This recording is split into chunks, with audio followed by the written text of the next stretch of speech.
తీపి జ్ఞాపకాల ఊపిరితో నిండిన ఓ స్పూన్ చిన్ననాటి బంగారు రోజులు గుర్తు చేస్తుంది. అమ్మ చేతిలో మొదటి ఐస్ క్రీం తిన్న రోజులు, తండ్రి ఇచ్చిన చిరు ఆనందపు బహుమతి ఇవన్నీ ఇప్పుడు ఒక క్యారమెల్ బటర్ స్కాచ్ ఐస్ క్రీంలో తిరిగొస్తున్నాయి. ఇది ఐస్ క్రీం కాదు, జ్ఞాపకాల తియ్యని రుచిలా ఉంటుంది. అలాంటి బటర్ స్కాచ్ ఐస్ క్రీంని ఈరోజు ఎలా తయారు చేసుకోవాలో వీడియోలోకి వెళ్ళి చూద్దాం. హాయ్ ఫ్రెండ్స్, నేను మీ దిల్లు. హలో ఫ్రెండ్స్, నేను మీ కరిష్మాని. Welcome to Dillu Karishma's kitchen.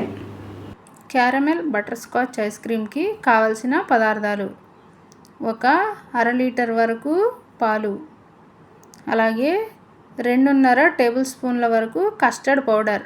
ఈ ప్లేస్లో మీ దగ్గర కార్న్ఫ్లోర్ ఉంటే కార్న్ఫ్లోర్ని కూడా తీసుకొని చేసుకోవచ్చు ఫ్రెండ్స్ ఈ ఐస్ క్రీమ్ని. అలాగే 6.5 టేబుల్ స్పూన్ల వరకు పంచదార. అలాంటి స్పూన్తో తీసుకుంటున్నాను ఫ్రెండ్స్. ఇలా సగం అందులోకి వాడదాం, సగం అనేది క్యారమెల్ ప్రిపేర్ చేసుకోవడానికి వాడదాం. అలాగే ఒక 12 వరకు జీడిపప్పులు. ఇప్పుడు క్యారమెల్ ఐస్ క్రీమ్ తయారీ విధానాన్ని చూద్దాం. క్యారమెల్ ఐస్ క్రీమ్ తయారు చేయడానికి ముందుగా స్టవ్ ఆన్ చేసుకొని ఇలా ప్యాన్ పెట్టుకొని ప్యాన్లోకి ఇలా మనం తీసుకున్న అర-లీటర్ పాలని కూడా తీసుకోవాలి. ఇలా చక్కగా పాలన్నీ తీసుకున్న తర్వాత పాలు మరిగించుకుందాం. పాలు మరిగేలోపు ఇందాక మనం తీసుకున్న కస్టర్డ్ పౌడర్ ఉంది కదా ఫ్రెండ్స్, ఆ కస్టర్డ్ పౌడర్లో ఒక అరకప్పు వరకు లేదా పావు కప్పు వరకు కానీ పాలను తీసుకొని చక్కగా ఉండలేవి లేకుండా కలిపి పెట్టుకోవాలి. ఇలా చక్కగా కలిపి రెడీగా పక్కన పెట్టుకొని పాలు అనేవి మరిగేలోదో చూద్దాం. చూసారు కదా, మన పాలు అనేవి చక్కగా మరుగుతున్నాయి కదా. ఇప్పుడు ఇందులోకి ఒక 3.5 టేబుల్ స్పూన్ల వరకు పంచదారని తీసుకుందాం. ఇలా పంచదారని తీసుకుని చక్కగా మొత్తం కలిసేలాగా ఒకసారి బాగా కలుపుకుందాం. మన పాలు అనేవి ఎంత చక్కగా మరిగితే ఈ ఐస్ క్రీమ్ టేస్ట్ అనేది అంత బాగుంటుంది ఫ్రెండ్స్. ఇందాక మనం కలిపి పెట్టుకున్న కస్టర్డ్ మిక్స్ ఉంది కదా, ఒకసారి కలుపుకొని ఈ విధంగా పాలల్లోకి తీసుకోవాలి.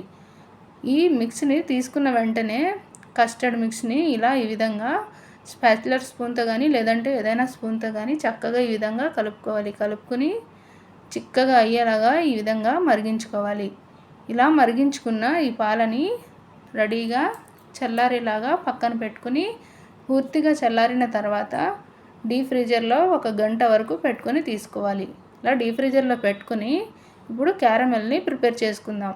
క్యారమెల్ ప్రిపేర్ చేసుకోవడం కోసం ఇలా ఒక నాన్ స్టిక్ ప్యాన్ కానీ లేదంటే ఏదైనా నార్మల్ ప్యాన్ కానీ తీసుకొని అందులోకి మనం ఇందాక సగం పాలల్లోకి తీసుకుని సగం మిగిల్చుకున్నాం కదా ఫ్రెండ్స్, 3 టేబుల్ స్పూన్ల పంచదారని మిగిల్చుకున్నాం కదా, ఆ పంచదారని ఇలా ఇందులోకి తీసుకొని ఒక 5 నిమిషాలు వదిలేస్తే అలానే మీడియం ఫ్లేమ్లో పెట్టి ఈ విధంగా క్యారమెల్ లాగా అవుతుంది.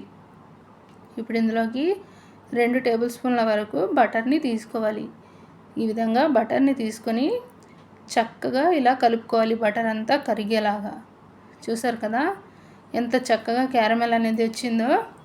ఇప్పుడు ఇలా రెడీ చేసుకున్న క్యారమెల్లోకి ఇందాక మనం తీసుకున్న జీడిపప్పుల్ని ఈ విధంగా చిన్న చిన్న ముక్కలాగా చేసి వేసుకుని ఇప్పుడు బటర్ రాసుకున్న ఒక ప్లేట్లోకి మనం రెడీ చేసుకున్న కాజు క్యారమెల్ని ఇందులోకి తీసుకుందాం. ఇలా చక్కగా మొత్తం క్యారమెల్ని ప్లేట్లోకి తీసుకుని ప్లేట్ అంతా అయ్యేలాగా స్ప్రెడ్ చేయాలి. ఇలా వీడియోలో చూపిస్తున్న విధంగా చక్కగా స్ప్రెడ్ చేస్తే తొందరగా చల్లారుతుంది. ఇలా చూసారు కదా, మనం తీసుకున్న క్యారమెల్ అనేది పూర్తిగా చల్లారిపోతే ఈ విధంగా ఉంటుంది ఫ్రెండ్స్. అలాగే ఇక్కడ చిన్న విషయం గమనించాలి, ఇలా క్యారమెల్ అనేది కలర్ మారకుండా చూసుకుంటే ఐస్ క్రీమ్ టేస్ట్ అనేది చాలా బాగుంటుంది.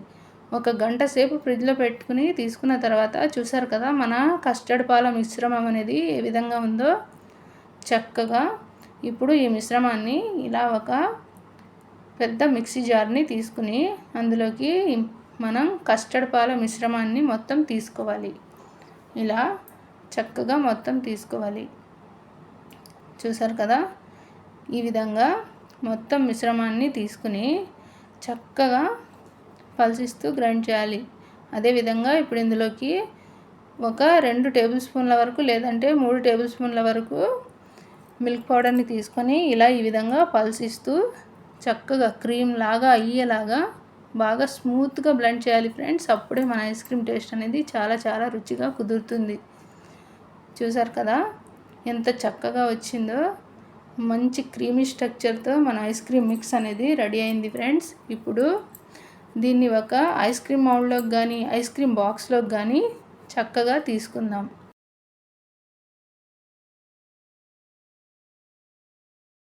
నేను ఒక ఐస్ క్రీమ్ బాక్స్లోకి ఈ మిశ్రమాన్ని తీసుకుంటున్నాను ఫ్రెండ్స్. మీ దగ్గర ఐస్ క్రీమ్ మౌల్డ్స్ ఉంటే అందులోకి కూడా తీసుకోవచ్చు. ప్రతి ఒక్కరి దగ్గర ఐస్ క్రీమ్ మౌల్డ్స్ ఉండవు కాబట్టి ఈ విధంగా ఐస్ క్రీమ్ బాక్స్లోనే నేను ఐస్ క్రీమ్ని ప్రిపేర్ చేసి చూపిస్తున్నాను. చూసారు కదా ఎంత క్రీమ్ లాగా పడుతుందో. ఇలా మొత్తం బాక్స్లోకి తీసుకున్న తర్వాత ఇప్పుడు దీనిపైన మనం ఇందాక రెడీ చేసుకున్న కాజు క్యారమెల్ అనేది ఉంది కదా ఫ్రెండ్స్, చిన్న చిన్న ముక్కల్లాగా చేసి పెట్టుకున్నాం కదా, వాటిని ఇందులోకి తీసుకుని చక్కగా ఇలా లేయర్ లాగా వేసుకుని ఒకసారి స్పూన్తో కలుపుకోవాలి. ఇలా కలుపుకున్న తర్వాత మళ్ళీ పైనుంచి ఇంకొక లేయర్ లాగా వేసుకోవాలి. ఈ క్యారమెల్ అనేది రెడీ చేసుకునేటప్పుడు చాలా జాగ్రత్తగా చూసి రెడీ చేసుకోవాలి ఫ్రెండ్స్. కలర్ మారకుండా చూసుకోవాలి. కలర్ మారితే టేస్ట్ అనేది మారిపోతుంది. ఇలా మొత్తం తీసుకున్న తర్వాత చక్కగా బాక్స్ పైన మూత పెట్టి క్లోజ్ చేసుకొని ఒక 10-12 గంటలు డీప్ ఫ్రీజర్లో పెట్టి తీసుకుంటే మన చక్కటి ఐస్ క్రీమ్ అనేది రెడీ అయిపోతుంది. చూసారు కదా ఒక 12 గంటల తర్వాత మన ఐస్ క్రీమ్ అనేది ఏ విధంగా రెడీ అయిందో చూద్దాం. మన caramel butterscotch ice cream చూసారు కదా ఎంత చక్కగా రెడీ అయిపోయిందో. క్రీమీ స్ట్రక్చర్తో పిల్లలకి ఇస్తే ఈ విధంగా రెడీ చేసి ఎంతో చక్కగా ఎంజాయ్ చేస్తూ తింటారు ఫ్రెండ్స్. ఇంకా బయట ఐస్ క్రీమ్ అనే మాట ఎత్తకుండా చక్కగా ఎంజాయ్ చేస్తూ తింటారు. చూసారు కదా ఏ విధంగా ఉందో. ఇలా ఈ విధంగా సర్వింగ్ బౌల్లోకి తీసుకుని పిల్లలందరికీ చల్లగా సర్వ్ చేసుకుంటే ఎంతో చక్కగా ఎంజాయ్ చేస్తూ తింటారు ఫ్రెండ్స్, మారు మాట్లాడకుండా. మీకు కూడా మా ఈ butter scotch ice cream recipe నచ్చినట్లయితే మీరు ట్రై చేసి ఎలా కుదిరిందో కామెంట్ చేసి చెప్పండి. ఇంతే ఫ్రెండ్స్, టేస్టీ అండ్ ఈజీ మా butter scotch caramel ice cream అనేది ఎంతో చక్కగా ఎంతో టేస్టీగా రెడీ అయిపోయింది. మీకు కనుక మా ఈ ఐస్ క్రీమ్ రెసిపీ నచ్చినట్లయితే మా ఛానల్ని సబ్స్క్రైబ్ చేయండి, మా వీడియోస్ని లైక్ చేయండి, మీ ఫ్రెండ్స్ అండ్ ఫ్యామిలీకి షేర్ చేయండి.